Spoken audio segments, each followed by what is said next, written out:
La logística para el comercio internacional tiene dos vectores de análisis para medir su eficiencia. Por un lado está el que refiere a su operatoria y nos indica qué tan eficientes somos en función de lo que pagamos por mover la carga. En este apartado entran en juego el estado de la infraestructura de rutas y autopistas, de vías férreas y vías navegables, de depósitos y de puertos. Con estas variables y con el mix de modos de transporte que usamos, camión, tren, barcazas y barco, llegamos a una ecuación final que nos indicará qué tan eficientes somos al mover 1 tonelada de carga por kilómetro recorrido. Pero por otro lado está la faceta que remite a qué tan fácil o difícil es documentar esas operaciones de transporte. Es decir, qué nivel de facilitación administrativa tenemos o, por el contrario, cuántas trabas burocráticas encontramos a la hora de mover aquellas cargas. La realidad nos indica que el marco normativo de la logística afectada al comercio internacional es una maraña de reglamentaciones que no solo muchas veces son contradictorias entre sí, sino que dan lugar a diferentes interpretaciones jurídicas y a múltiples problemas en caso de litigios. Todo esto, a la larga, engrosa el abultado costo argentino. Bienvenidos a Lockout Trade Talks. Mi nombre es Emiliano Gali y me toca explicar lo inexplicable. Narrar las incoherencias del comercio exterior. Lockout Trade Talks es un podcast de Lockout. Seguinos en todas las plataformas de streaming y en nuestras redes de Instagram, LinkedIn y Facebook y entérate de todas las noticias de comercio exterior. También puedes encontrarnos en nuestra web, lockout.com.ar. Hoy vamos a hablar de estos temas. Embargan a un buque de bandera paraguaya. Un nuevo decreto encarece las importaciones. Por otro lado, el impacto del impuesto país en la marina mercante. Además, ¿qué es el CEF? Ese misterio que regula las importaciones. Por último, Argentina, un país cada vez más lejos del ordenamiento internacional del comercio exterior.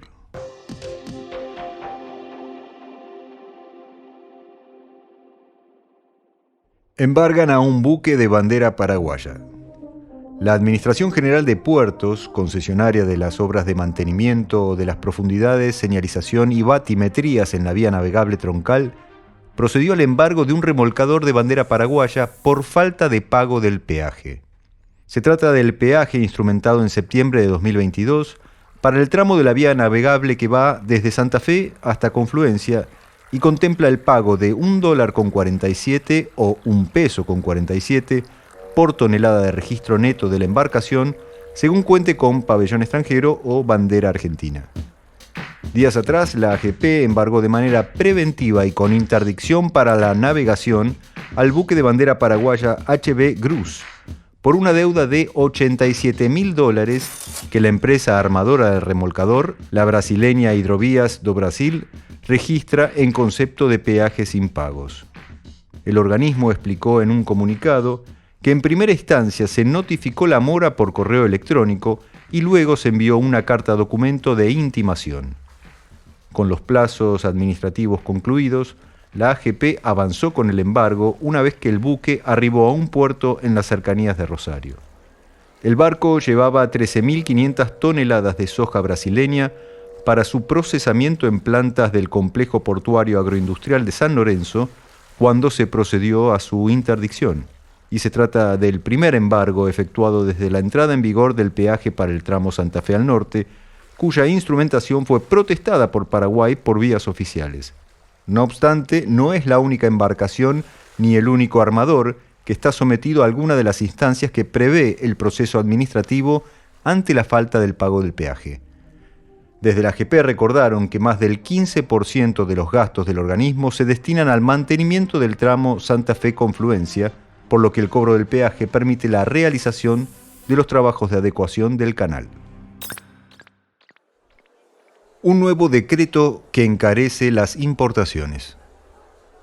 Con el decreto 377/23, el gobierno amplió la aplicación del impuesto país a las importaciones de bienes y la contratación de servicios internacionales, entre ellos el flete, con algunas excepciones, principalmente de insumos vinculados a la elaboración de productos que integran la canasta básica.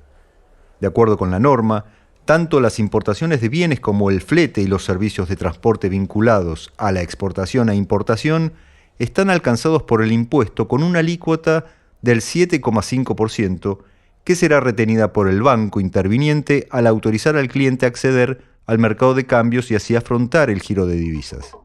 Para el resto de los servicios, la alícuota será del 25%, que se eleva al 30% en el caso de los bienes suntuarios.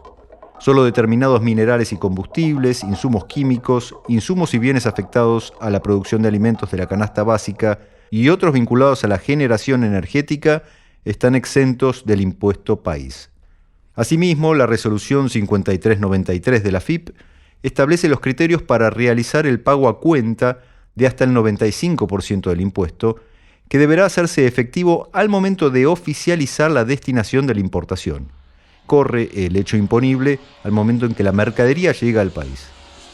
Es decir, que en ese momento se deberá cancelar el 7,125% como pago a cuenta del 7,5% sobre el valor FOB declarado.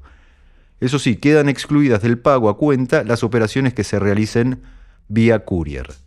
Además, en esta oportunidad, se dejó expresa constancia de que el ingreso de las importaciones a zonas francas también deben tributar el impuesto, lo mismo que los insumos destinados a procesos productivos en Tierra del Fuego. Vale la pena recordar que en Tierra del Fuego se producen una gran cantidad de electrodomésticos y pequeños bienes eléctricos que consumimos, obviamente, en todo el territorio argentino. Por otro lado, se va a aplicar el impuesto país a las importaciones temporales que no hayan registrado cobros por anticipos de las exportaciones correspondientes. El decreto basa su aplicación en la Ley 27.541 que instauró el impuesto para una Argentina inclusiva y solidaria, de ahí el nombre impuesto país, que le agregó una alícuota del 30% a la compra del dólar para atesoramiento, además de imponerle un 45% adicional a cuenta del pago de impuesto a las ganancias. El artículo 41 de esa ley delega en el Poder Ejecutivo la facultad de incorporar nuevas operaciones al listado enunciado en el artículo 35, en la medida que impliquen la adquisición de moneda extranjera de manera directa o indirecta, y es precisamente por este motivo por el que se fundamenta la extensión del impuesto país al resto de las importaciones de bienes y de servicios. El impacto del impuesto país en la marina mercante. La Federación de Empresas Navieras Argentinas, FENA, indicó que en 10 días podría paralizarse la navegación de buques por falta de pago de arrendamientos, de seguros y por falta de mantenimiento. El motivo es el impacto que genera el nuevo impuesto país de 7,5% en la importación de bienes y del 25% en el caso de los servicios, como el charteo de buques y las pólizas para asegurarlos, además de las tareas de reparaciones y mantenimiento necesarias. Los armadores agrupados en FENA solicitaron por tal motivo una audiencia con el ministro de Economía, Sergio Massa, para revisar el alcance del decreto y así evitar afectar la operatoria de buques e incluso evitar suspenderla. De acuerdo con los empresarios, el decreto empeora aún más la ecuación económica financiera de las empresas armadoras argentinas. Estas medidas, destacaron, suponen aproximadamente un 10% de incremento en los costos operativos, lo que afecta gravemente su competitividad frente a otros modos de transporte, como el camión, cuyo impacto ambiental es mayor que el del buque, y por el otro lado, frente a buques extranjeros.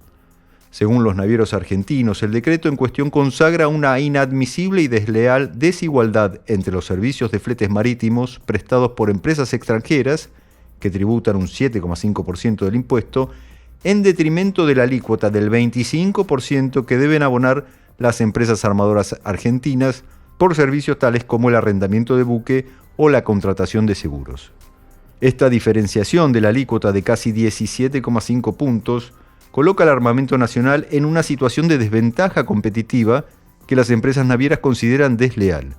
Vamos a recordar que los buques nacionales o la Marina Mercante Argentina se encuentra afectada básicamente al transporte de combustible, tanto para el mercado interno como para las usinas eléctricas, mientras que otros buques transportan insumos y fertilizantes para el agro. Por tal motivo aseguran que la paralización de los buques provocaría un inevitable desabastecimiento. Al mismo tiempo, advirtieron sobre el impacto tanto en las fuentes de trabajo como en la generación de divisas, ya que todo servicio que no puedan realizar los armadores argentinos deberán ser prestados por navieras extranjeras que percibirán el pago del flete en el exterior. Argentina, cada vez más lejos del ordenamiento internacional del comercio exterior. Las maniobras que toma el gobierno para sortear la falta de dólares alejan al país cada vez más de los encuadres normativos internacionales que suscribió de manera voluntaria, como por ejemplo los acuerdos alcanzados en la Organización Mundial del Comercio y los principios consagrados en el Mercosur. El experto en temas del Mercosur y asesor en comercio exterior, Carlos Cantayoy, explicó que toda restricción que adopte la Argentina a su flujo comercial es lícita siempre y cuando cumpla con los lineamientos convenidos en los marcos multilaterales o incluso regionales. De hecho, hay medidas que están permitidas en la OMC, pero que no son lícitas en el Mercosur, entre las que se encuentran las licencias previas no automáticas de importación.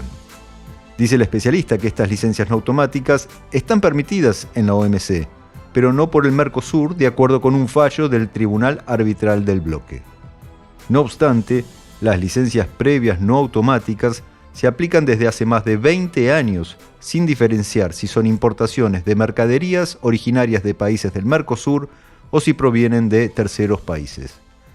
Por otro lado, el sistema de importaciones de la República Argentina, el CIRA, en tanto esquema de monitoreo de las compras externas y de la salida de dólares, tampoco puede emplearse en el comercio con los estados parte del Mercosur, aunque sí pueden utilizarse para terceros países, explicó el especialista. En la actualidad, la Argentina aplica un promedio del 13,3% de arancel a las compras externas, a lo que se suma la tasa de estadística del 3% y el impuesto país reciente del 7,5%, lo que eleva el arancel general al 23% y lo convierte así en el más alto de la región. De hecho, la Argentina supera a los aranceles aplicados por Uruguay, que alcanzan el 15%, a Brasil, que ronda el 11%, Chile, que está consagrado en un 6%, y Perú en un 2,3%. Más allá, en la Unión Europea, el arancel de importación promedio es del 5,1% y en Estados Unidos del 3,3%. Al margen de lo bajo que son estos últimos aranceles, se trata de la mayoría de países que tienen acuerdos preferenciales de libre comercio, por lo tanto, una gran cantidad de las mercaderías no abonan ningún tipo de impuesto en los países que forman parte de estos acuerdos. El CEF, ese misterio que regula las importaciones. En los últimos días, la AFIP volvió a ajustar los parámetros del CEF, es decir, la capacidad económica financiera que le asigna a cada quit con un criterio oculto y que en la mayoría de las veces no es directamente proporcional ni a la realidad económica y financiera de las empresas, ni a su historial operativo y comercial. Este parámetro de algoritmos ocultos fue lanzado en 2017. Es un coeficiente que, a la larga, autoriza o no a importar. Su valor se recalcula cada mes a partir del día 25 y su resultado impacta el día 1 del mes posterior, determinando así la posibilidad o no de dicho quit a tramitar una compra en el exterior. En la página de la AFIP, luego de acceder al menú Sistema Integral, se ingresa la opción Trámites y allí la quit podrá encontrar el CEF que la AFIP le asignó. Si la empresa considera que el valor es bajo, puede optar o bien por solicitar un reproceso o por presentar una disconformidad. Estas opciones solo pueden realizarse una vez por mes y, en el caso de indicar que no está conforme, se habilita un proceso de investigación integral que puede durar varios meses. Existen en la actualidad 4 casos de valores CEF asignados. Eduardo Rothbard, de Integra Comex, nos comenta cuáles son. El primero es que el contribuyente no posee valor CEF, es decir, que no está alcanzado por el universo CEF y no va a tener restricciones para solicitar nuevas CIRAs o CIRASES. El caso 2 es que le han asignado un valor X en pesos, es decir, que ese es su límite para el mes en curso. El caso 3 es que está en proceso de calificación, es decir, en este caso no tiene asignado un límite aún y debe consultar y esperar hasta el próximo mes. Y el cuarto caso es que le asignaron un valor de 1 peso quiere decir que está inhabilitado para solicitar nuevas IRAs y SIRASES, seguramente por alguna problemática de presentación con AFIP. El cuarto caso, de hecho, es el más extendido en épocas de cierre de grifo importador y es cuando el CEF asignado es de $1, por lo que está inhabilitado para solicitar SIRAS y SIRASES. El límite disponible del CEF, una especie de saldo en cuenta, se calcula sobre la base del valor asignado por la AFIP menos los pesos consumidos. Este límite se debe recalcular constantemente porque cada mes varía el valor asignado, así como también el monto en pesos consumido. Obviamente, al solicitar las SIRAS y las SIRASES, es necesario contar con un disponible suficiente, porque de lo contrario son rechazadas. De hecho, cuando cada despachante de aduana intenta oficializar una SIRA y no hay límite disponible, el sistema María tira el error F24 que remite a la inconsistencia en la capacidad económico-financiera. Vale la pena aclarar que el consumido es la sumatoria del monto FOB en pesos de todas las SIRAS históricas acumuladas, y se llega a este valor convirtiendo a pesos con la cotización de la divisa del día anterior. Para el cómputo del consumido hay que sumar todas las SIRA con estado oficializadas, salidas u observadas, y se deben excluir las anuladas y canceladas. También se deben sumar las SIRASES menos aquellas que estén anuladas. Una aclaración importante: para el cálculo del consumido, todas las SIRAS aprobadas en estado SALI que se hayan usado en forma parcial afectan al consumido por su valor total, aunque quede un centavo de saldo. Ahora bien, ¿cuándo se recupera el consumido de las SIRA anuladas o canceladas? Rothbard nos responde lo siguiente. Tenemos dos situaciones. El mes siguiente se van a recuperar los saldos de las SIRA anuladas de oficio por AFIP, que son por vencimiento, y también las SIRA utilizadas en forma total este mes, es decir, que pasaron a estado CANS. En cambio, las SIRAs que el despachante anula en forma voluntaria se van a recuperar en general en 24 y hasta 72 horas. No está de más, sin embargo, repasar los tutoriales oficiales también, que se actualizan casi permanentemente.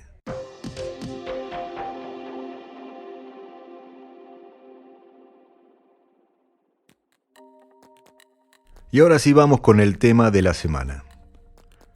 La seguridad jurídica o la falta de ella es una de las tantas frases hechas que usamos al analizar la realidad económica, política y social de un país, sobre todo el nuestro, ¿no? En logística y comercio exterior, en cambio, hay motivos más que suficientes para llenar de contenido ese concepto y seguir advirtiéndole a las autoridades sobre la urgente necesidad de que legislen en la materia para abaratar el costo logístico y facilitar de una vez por todas el comercio exterior argentino. La doctora Yamila Denise Rivero, Legal Manager en Group Heinlein, señala que la desactualización normativa en la materia data de fines de la década del 90. O sea, hace más de 30 años que no se toca prácticamente ninguna de las leyes que hacen a este tema. En la década del 90 obviamente fue un momento donde la Argentina realizó una serie de reformas del Estado muy importantes y es la época o es la década donde se realizaron las principales privatizaciones de los sistemas de transporte, tanto de ferrocarriles como en los puertos como en la hidrovía. En un artículo publicado en el portal especializado Mercojuris, Rivero explica que lo que caracteriza nuestro derecho sobre logística y comercio exterior es la proliferación de normas de menor jerarquía, muchas veces de distintas jurisdicciones que necesitan no solamente ordenarse, sino actualizarse. El vacío legal, o sea, la falta de normas propias y actuales, provoca lo que la autora denomina la necesidad de recurrir a la analogía del derecho. Es decir, si no hay un derecho específico, lo que se hace es buscar otros institutos de otras ramas del derecho que nada tienen que ver ni con la logística, ni con el transporte, ni con el comercio exterior. Y de nuevo, este vacío legal lo que termina provocando es un aumento del poder discrecional de la administración, que es a la larga la autoridad de aplicación. En derecho administrativo, dice la autora, está reconocida la discrecionalidad a favor de la administración pública ante la falta de ley o ante una ley desactualizada, lo que incrementa de manera indiscriminada la reglamentación para regular cuestiones de fondo. Cuando faltan leyes o cuando hay agujeros legales o incluso cuando las leyes no se actualizan ante los cambios tecnológicos o los cambios operativos, que son constantes, el Estado lo que hace es empezar a emitir resoluciones, regulaciones, normas por todos lados de manera prácticamente caótica. Son los famosos parches o son los alambres con los que atamos el sistema. Ahora bien, ¿qué es lo que genera en la práctica una desactualización jurídica en el sector como la que tenemos? Lo que termina generando es que se cobran impuestos que no corresponden y que los riesgos pasen a ser prácticamente ilimitados y que las primas de seguro que cubren al transporte sean altísimas y que en definitiva la carga haga lo que hace el agua, se escurre y se va a otros puertos. El ejemplo paradigmático de la falta de seguridad jurídica en la logística internacional es la ley multimodal que tiene la Argentina. No solo no está reglamentada, sino que está llena de errores y quedó totalmente vetusta. Esta carencia es lo que impide tener un único documento de transporte que ampare el recorrido de las cargas de comercio exterior al salir e ingresar en el país. Y en un país como la Argentina, que es tan extenso, y cuando nadie en ningún lado niega que el uso del contenedor es no ya necesario, sino prácticamente obligatorio, es imposible utilizarlo internamente por las fallas normativas. O sea, el contenedor en el comercio interior prácticamente no se usa. Y la lista sigue. Abarca incluso la falta de instrumentación de algo que en el mundo es tan obvio como el BL electrónico, o sea, el conocimiento de embarque que determina la titularidad de una carga y que, en la Argentina, todavía depende de papeles, carpetas y sobres que viajan con la carga. Y así, entre la falta de actualización normativa y papeles que siguen volando y navegando, nos vamos despidiendo de otro episodio de Lackaut Trade Talks. Gracias por conectar. Este fue otro episodio de Lackaut Trade Talks, un podcast de Lackaut. Yo soy su host, Emiliano Gali. Lackaut Trade Talks está producido por Caja Mágica. No te olvides de seguirnos en las plataformas de streaming y en nuestras redes de Instagram, LinkedIn y Facebook para seguir conectados. Encontranos en nuestra web, lackaut.com.ar.